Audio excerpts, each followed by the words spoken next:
Hi, Roy here. On my channel, Roy Reads Anything, a booktube channel about omnivorous reading. Want to jump on with a review or reactions to a book I've just finished, The Muslim Cowboy by Omar Yates. Yes, Muslim Cowboy. It was the title drew me in. I think it came out like really recently, like last month or something. Dead Ink Books are the publishers.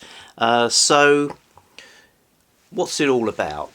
Set in modern day, present day Iraq. So you got a kind of a post-war Iraq landscape. And there's this young man who... Why am I showing you my light switch? Well, there's no deep meaning to that, but it's the new setting, new minimalist background. Anyway, yes, Iraq.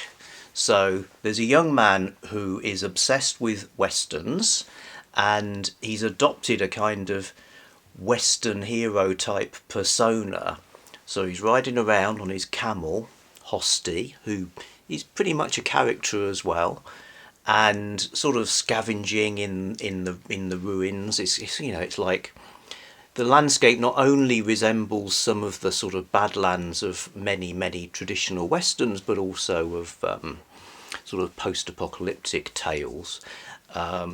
So he's kind of going around. He's got a cowboy hat, denim suit, puffs away on a vaping pen.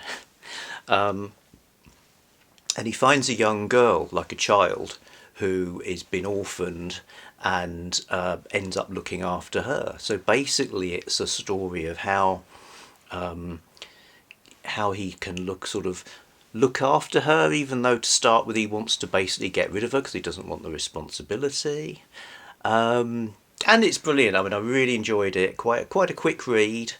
It's I come to you as a Western reader, as in I read lots of westerns with the cowboys and all that. So a book that sort of quite playfully takes those sort of tropes and sometimes inverts them, or sometimes has sort of transplanted them into this like contemporary setting, is great. So yes, people can go into not a saloon, but they could go into a tea house and everything falls quiet and everybody's looking at the stranger. Things like that can happen. And like I said about it's inversing and subverting expectations. So here's this guy, we never know his name. We know he's sort of abandoned his identity and taken on this kind of mythical identity based on the movies he likes. And also the sections of the book are given titles from movies as well, like Shane and The Wild Bunch, etc. He's taken on this American style identity, even though we suspect and eventually know that he can't actually be American as such. But so what's going on with that? And lots of jeopardy because of the conflicts within the country.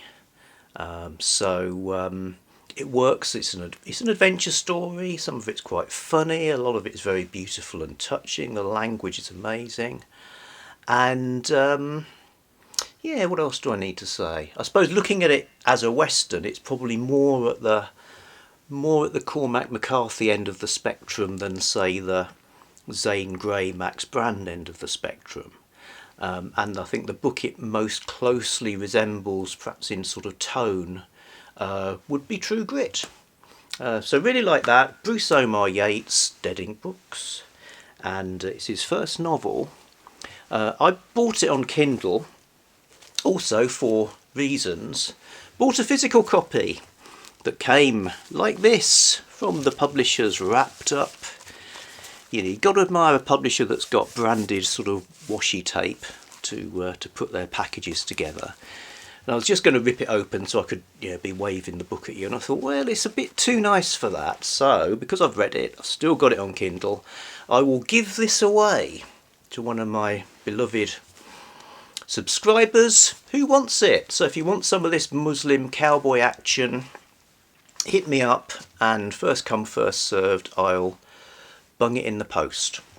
Okay, back soon with something else. Bye.